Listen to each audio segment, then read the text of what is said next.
नमस्कार, वंदे मातरम। मैं हूं श्यामगिरी। आप देख रहे हैं हमारा चैनल मुद्दा भारत का।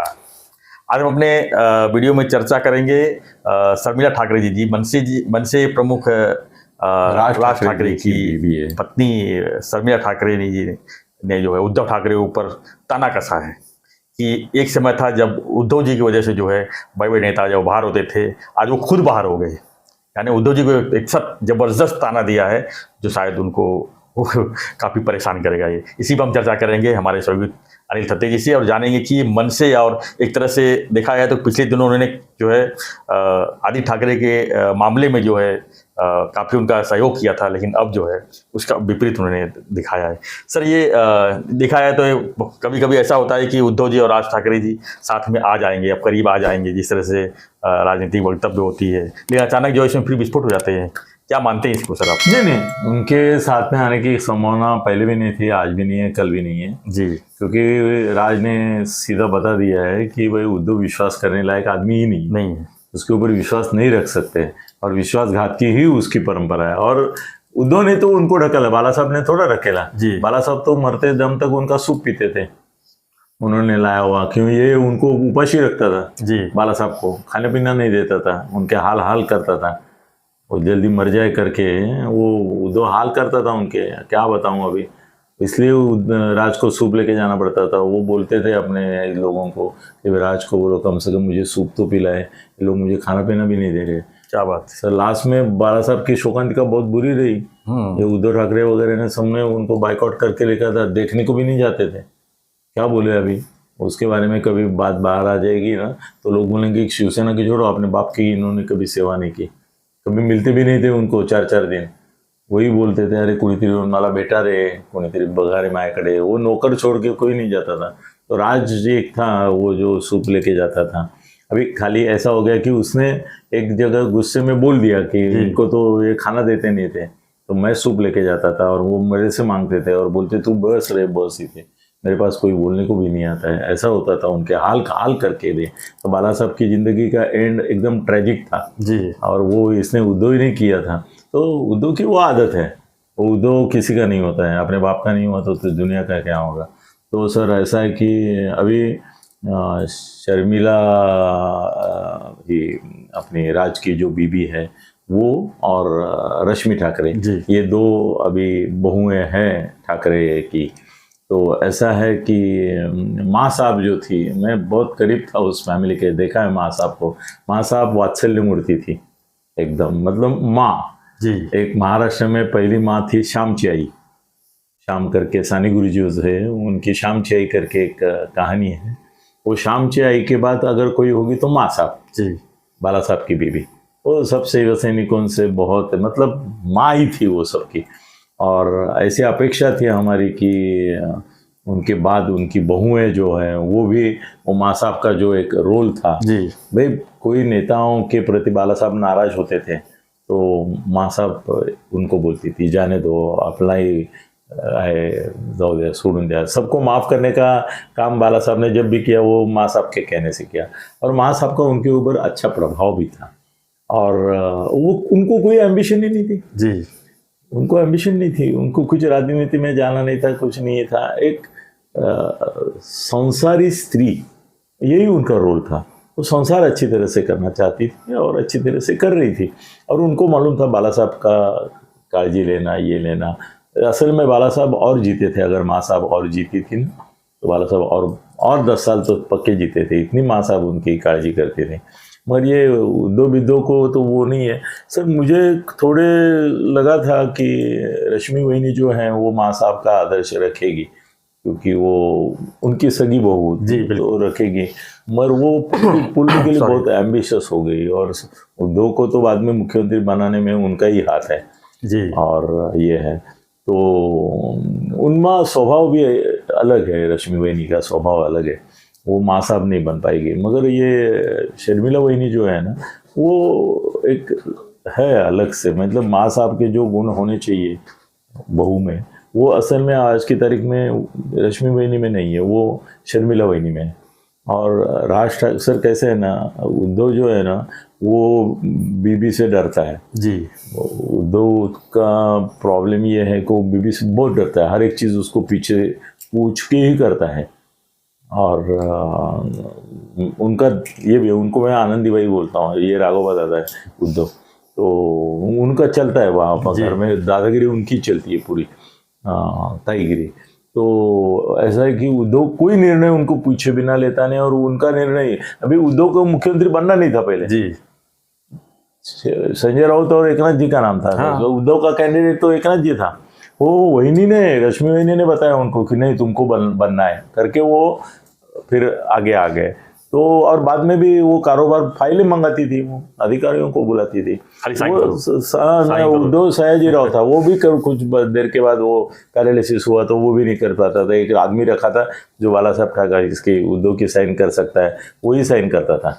ये तो किसी का भी एक बार अगर सिग्नेचर एक्सपर्ट को लगा देंगे तो लगेगा सैकड़ों सिग्नेचर जो है वो आदमी ने किए हैं। नहीं, वो आदमी ने किए हुए उद्धव जी को बता के किए, इसलिए उद्धव जी बोलेंगे हाँ ये मेरी है। मगर अगर कुछ टेक्निक है तो पता चलेगा कि कितनी सही गलत है। तो छोड़ो, वो अभी शर्मिला वहीनी के पास आते हैं कि शर्मिला वहीनी जो है ना, वो मेरे को लगता है सर राज साहब का सबसे बड़ा भाग्य अगर कुछ होगा जी, तो शर्मिला वहीनी उनके जीवन में आई, सबसे बड़ा भाग्य है सर। राज साहब कठोर है, राज साहब तापट है, राज साहब गुस्सेल है, राज साहब मूडी है। उनको संभालने वाली अगर बीबी कोई होनी चाहिए थी तो वो शर्मिला वहीनी है। वो उनको संभाल, आप कुछ बोलो मत दो, मेरे सारे को बोलने दो। तो वो बहुत प्यार से, और ऐसा है ना कि उनका नाता जो राज साहब का और उनका है ना, वो अलग ही टाइप का है जी। और राज साहब को संभालने वाली वही है। अभी क्या हो गया ना, वो सीधी सादी है, ये इनकी जैसी बनेल ने, आनंदीबाई नहीं है रश्मि जैसी। तो वो क्या है ना कि आदित्य के बारे में उनको किसी ने पूछा कि भाई आदित्य ने वो दिशा सालियन और इसके मामले में कुछ किया होगा क्या, तो बोले मैं जहाँ तक बचपन से उसको जानती हूँ तो मुझे नहीं लगता है कि वो ऐसा लड़का है, ऐसा नहीं करेगा वो कुछ। ये एक काकी चाची आपके इसमें चाची की स्वाभाविक प्रतिक्रिया थी, जो अपने भतीजे से प्यार करती है, उसको अपना घर का बच्चा समझ के संभाल लेती है। इसमें संभालने का भी सवाल नहीं था, उसको जेन्युइन नहीं लगा वहीनी को, तो बोली नहीं है। तो बाद में अभी ऐसा हुआ कि एक जगह चर्चा हुई कि भाई आपने तो आदित्य के बारे में बोला है, मगर वो सर उद्धव भी देखो क्या ये इतना अच्छा बोली कि आदित्य मला नाही वाटत तसं, तो उसके बारे में उद्धव को 2 शब्द बोलना चाहिए कि नाही अच्छे, हाँ, कि भाई चांगलं झालं त्यांनी बोलले वगैरे। तो बोले कि बऱ्याच दिवसांनी समजलं। उसमें भी टोंट, उसका स्वभाव ही टॉन्टिंग का है, क्या करेंगे क्या। उसकी जीभ जो है ना, उसके ऊपर एक बिच्छू बैठा है, वो काटेगा ही, वो इंगली है। तो राज अपसेट हो गए, भाई हमारी बीबी ने अच्छी इच्छा से बोला तो तुम तेरे ही गए। अभी राज ने बोला भी होता शर्मिला वहीनी के, कशाला त्याच्या नादी लागली, ये लायकीचे आहेत का, असं बोला होगा, राज बोलेंगे पक्का। जी। शर्मिला वहीनी भी बेचारी गप बैठी होगी। अभी कल उनको फिर से किसी ने उकसाया, उन्होंने बोला कि उद्धव ठाकरे और ये साथ में आने की चर्चा होती है, तो आपको क्या लगता है कि उद्धव और इनका कुछ ये होगा। तो बोले कि देखो उद्धव के ऊपर किसका विश्वास नहीं है और उद्धव का किसी के नहीं है। जो अपने भाइयों को संभाल नहीं पाया वो दूसरे को क्या संभालेगा। राज ठाकरे से झगड़ा, जयदेव से झगड़ा, उनकी बहन से झगड़ा, इतना ही नहीं स्मिता ठाकरे का तो यहाँ तक आया है कि उनके ऊपर एसिड फेंकने की जो साजिश रची वो इनके घर में मातोश्री से ही रची गई थी। बाप रे, मैं नाम नहीं ले रहा हूँ, मगर मातोश्री से रची गई थी एसिड फेंकने की। सर 2 लोग मारे गए, मर्डर हुआ, उनका मर्डर का संबंध भी इनके घर से जुड़ा जाता है। क्यों हुआ मर्डर, उसका बहुत बड़ा ये चलता है, चक्कर चलता है। तो वट एवर इट इज, इन्होंने सही बोला कि भाई अपने भाई से जो प्यार नहीं करता है वो दुनिया से क्या करेगा। और राज का तो बाला साहब ने नहीं, राणे को, इसको गणेश नाइक को भुजबळ खाली राणे के बाला साहब की वजह से गए मंडल आयुक्त पर, बाकी सबको हाकलने वाला उद्धव ही है। तो नेचुरली उन्होंने ये दिया है। अब मामला राज और इसका परमानेंटली खत्म हुआ है सर। सर एक सवाल लास्ट में पूछूंगा मैं, 1 मिनट के अंदर ही इसी जवाब में? देना है। हाँ इसी में है कि अगर उस समय जो है स्थिति बनी हुई थी कि राज साहब को जो है शिवसेना चाहिए थी, जो उत्तराधिकारी बाला साहब ने जो उद्धव जी को दिया था वो राज साहब को चाहिए था, उसके वजह से जो है वो बाहर गया ऐसे सामने। अगर आज राज साहब के पास शिवसेना होती तो क्या स्थिति रहती शिवसेना की सर? उद्धव के बदले में अगर राज साहब होते तो? इसमें एक बड़ा गौप्यस्फोट मैं करना चाहूँगा जी, जो अंदर के लोगों को मालूम है, बाहर नहीं मालूम। सर राज को ही बाला साहब बनाना चाहते थे, तो क्यों नहीं बने? सर उनके ऊपर माँ साहब का बहुत प्रभाव था और माँ साहब को ऐसा लगा कि उद्धव अगर राज बन गया शिवसेना का प्रमुख तो उद्धव कहीं का न रहेगा।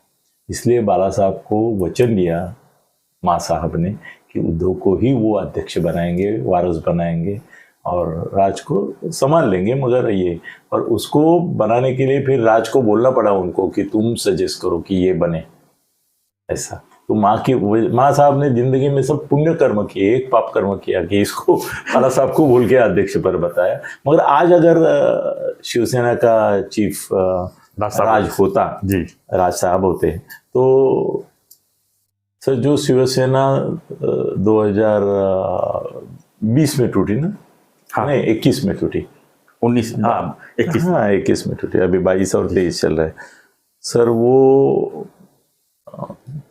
बहुत इसके पहले 10 साल टूटती राज साहब आदमियों को नहीं संभल पाते सर। उनके 11 आमदार चुन के आए 2009 में, उसमें से एक भी उनके साथ नहीं रहा।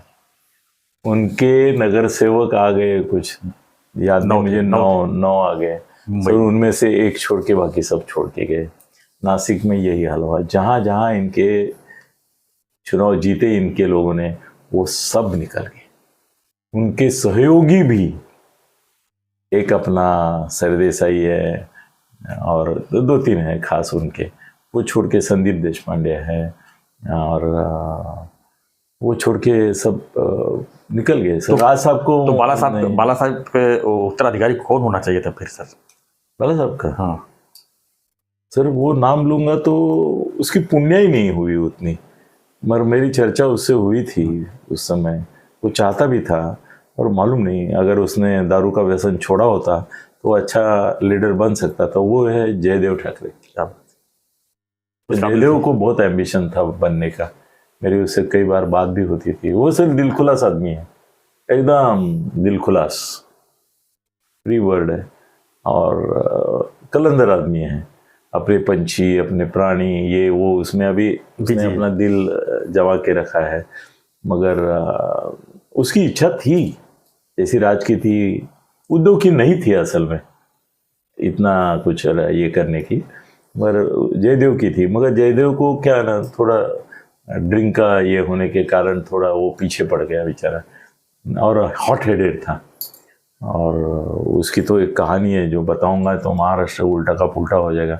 और उसने एक आदमी को तो सर लिवार लगा के ये किया था, जवाब पूछा था, इतनी हालत है। तो मुझे मनोज जोशी ने बताया कि वो भाई ये इतना हॉट हेडेड लगा दिया सीधा। तो वॉट एवर इट इज, मगर वो एक था अलग।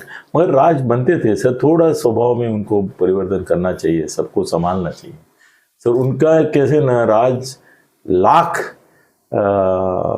हीरा है मगर उनके कान इसके कॉपर के हैं और जीभ जो है वो पितड़े की है।